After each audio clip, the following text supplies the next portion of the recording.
تو وزیر اعظم صاحب آپ اکیلے ہیں، دیانتدار ہیں، اللہ سے رونے دھونے والے ہیں، مانگنے والے ہیں، لیکن 22 کروڑ لوگوں میں سچے کتنے ہیں؟ 22 کروڑ لوگوں میں دیانتدار کتنے ہیں؟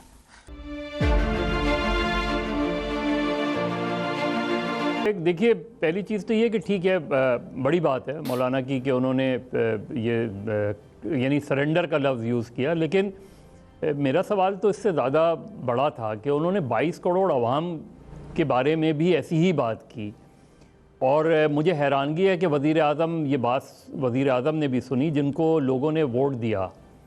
ہم اتنی سویپنگ اسٹیٹمنٹس اتنی ایسی پوزیشن سے دیتے کیوں ہیں؟ کیسے کہہ سکتے ہیں ہم کہ 22 کروڑ عوام جو ہے اس طرح کے ہیں؟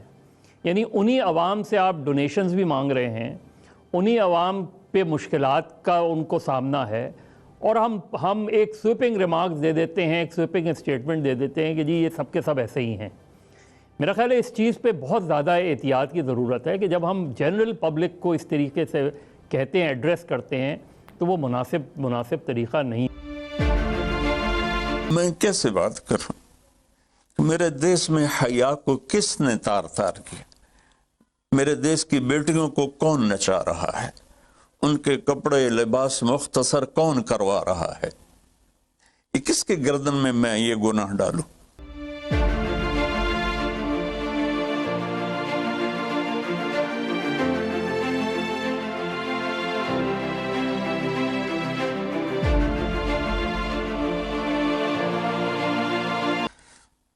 ایک بہت بڑے چینل، میں ہاتھ جوڑ کے اینکر بیٹھے ہیں، معافی مانگ کے بات کر رہا ہوں، ایک بہت بڑے چینل کے مالک نے مجھ سے کہا کوئی نصیحت کرے۔ میں نے کہا چینل سے جھوٹ ختم کر دو۔ کہا پھر چینل ختم ہو سکتا ہے، جھوٹ نہیں ختم ہو سکتا۔ تو جہاں جس کو یہ صرف پاکستان کی بات نہیں، پوری دنیا کا میڈیا جھوٹا ہے اور سب سے زیادہ جھوٹ بولا جاتا ہے۔ لیکن میرے ایشوز اس کے اندر دو تھے کہ کوئی نام لیے بغیر، کوئی بات کیے بغیر آپ کس طرح ایک انٹائر طبقے کو، ایک پورے پروفیشن کو آپ جھوٹا قرار دے سکتے ہیں؟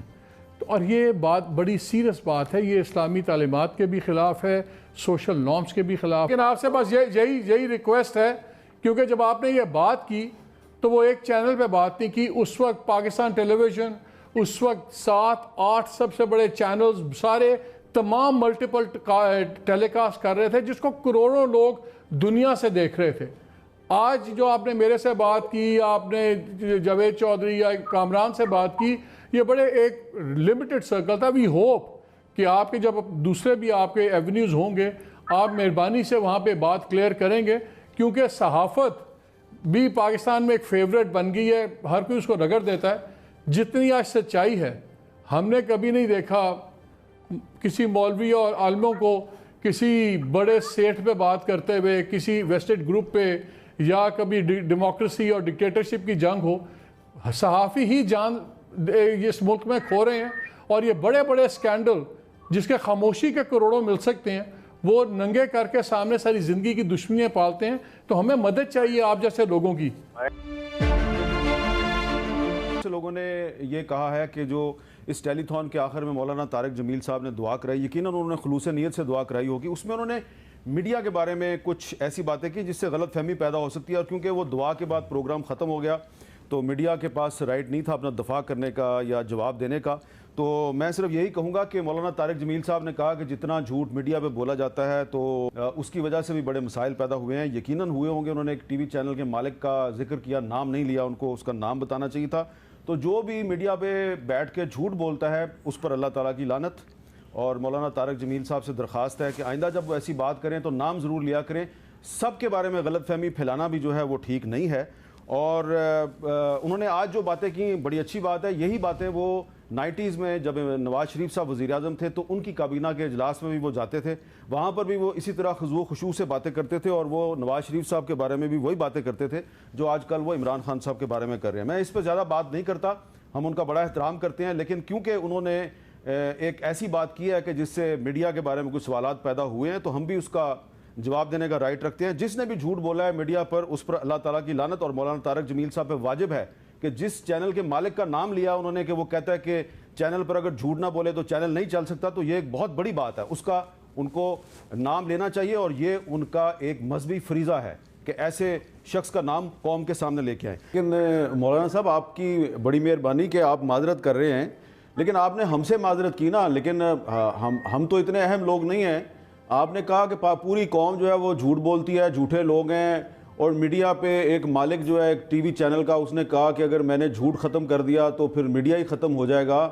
تو یہ آپ کو، اگر آپ سچ کی بات کرتے ہیں کہ سچ بولنا چاہیے تو اس بندے کا نام بتائیں تاکہ پوری دنیا کو پتہ چلے۔ آپ کی معذرت اچھی بات ہے، آپ معذرت کیا، آپ پہلے بھی معذرت کرتے رہے، مفتی زرولی صاحب جو کہتے رہے ہم وہ بات نہیں کرتے آپ کے بارے میں، لیکن یہ تو بتائیں نا، حق گوئی کا مظاہرہ کریں، آج سچ بولے قوم کے سامنے۔ وہ کون سا ٹی وی چینل کا مالک ہے جس نے آپ کو کہا کہ اگر میں نے جھوٹ ختم کر دیا تو میرا چینل ختم ہو جائے گا؟ ایک بات میں کلیریفائی کر دوں کہ پاکستان کے علماء کی ایک بہت بڑی تعداد جو ہے وہ ایسے صحافیوں کے ساتھ کھڑی ہوتی ہے جو کہ حق اور سچ کے لیے آواز بلند کرتے ہیں۔ تو نہیں، مولانا صاحب نے اب کہہ دیا تو اب ٹھیک ہے، لیکن آپ نے کہا نا کہ علماء جو ہے وہ بات نہیں کرتے، میں آپ کو بہت سے علماء کے نام دے دوں، کیونکہ دیکھیں ہماری جو تاریخ ہے نا مالک صاحب، یہ بات ہمیں کرنی چاہیے کہ ہم یہ دیکھتے ہیں کہ آج کل میڈیا میں ان علماء حضرات کو بڑی اہمیت ملتی ہے جو ایوان اقتدار کے قریب ہوتے ہیں۔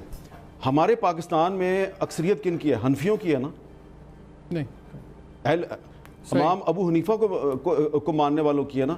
تو امام ابو حنیفہ جو ہیں، جب ان کو حاکم وقت نے کہا کہ آپ میرے چیف جسٹس بن جائیں، انہوں نے جب انکار کیا تو خلیفہ وقت نے غصے میں آ کے ان کو جیل میں ڈال دیا۔ اسی طرح آپ دیکھ لیں امام مالک ہیں، ان کو کوڑے لگائے گئے، امام شافعی کو کوڑے لگائے گئے، امام جعفر صادق جو ہیں ان کو گرفتار کیا گیا۔ ہم جن علماء کو ماننے والے ہیں، جن مجتہدین کو ماننے والے ہیں، وہ حاکم وقت بادشاہوں حکمرانوں کے سامنے وہ سیسا پلائی ہوئی دیوار بن جاتے تھے، وہ ان کے پاس جا کے دربار میں جا کے حاضریاں نہیں دیتے تھے، نہ ہی سلام کرتے تھے۔ دنیا میں کوئی ایسا انسان نہیں جو خطا سے پاک ہو، بڑے سے بڑا علامہ ہو، زاہد ہو، شیخ ہو، نبی کے سوا ہر آدمی کی زبان لڑکھڑاتی ہے، اور یہ انسانی فطرت ہے، اور اس کا اعتراف نہ کرنا یہ شیطانیت ہے۔ تو میں اتنا بولتا ہوں تو میں اپنے ان کلمات کو جسٹیفائی نہیں کر رہا بلکہ معذرت کر رہا ہوں۔ حامد میر صاحب سے بھی میں معافی چاہتا ہوں، آپ سے بھی، اور جو دوسرے بیٹھے ہیں ان سے بھی، مولانا طاہر اشرفی صاحب بیٹھے ہیں، آپ سب سے، جو بھی میڈیا سے متعلق ہیں، میں آپ سب سے معافی چاہتا ہوں۔ میری کوئی آرگومنٹ نہیں، میری کوئی دلیل نہیں، مجھ سے غلطی بس۔ میں نے کامران شاہد کو بھی ڈائریکٹ فون کر کے معذرت کی ہے، معافی مانگی ہے۔ جاوید چودھری کو کل ہی میں نے معذرت کر دی تھی، اور جو بھائی حامد صاحب شکر ہے بیٹھے ہوئے ہیں، ان سے بھی اور آپ سے بھی اور جتنے بھی ہیں سب سے میں اعتراف کرتا ہوں۔ اعتراف کے بعد مسئلہ بھی یہ ہوتا ہے کہ میرا سرنڈر ہے۔ حامد بھائی، میں اللہ کی قسم کھا کے کہتا ہوں، میں صرف ان کو کوئی نہ کوئی نصیحت ہی کرتا تھا، اور ان کو کوئی دعوت دیتا تھا، ان کی جو کمی ہوتی تھی ان کے منہ پر کہتا تھا۔ یہ میرا اللہ گواہ ہے اور میرا ضمیر اس پر گواہ ہے کہ میں نے ہمیشہ ان کو جا کر نصیحت کی ہے اچھے انداز میں۔ حامد میر صاحب کو وضاحت کرنا چاہتا ہوں، میں اللہ کا نام لے کر ان کے پاس گیا ہوں ہمیشہ، اپنے لیے کبھی ایک پیسے کا نہ مفاد اٹھایا ہے نہ نفع اٹھایا ہے۔ ٹھیک ہے۔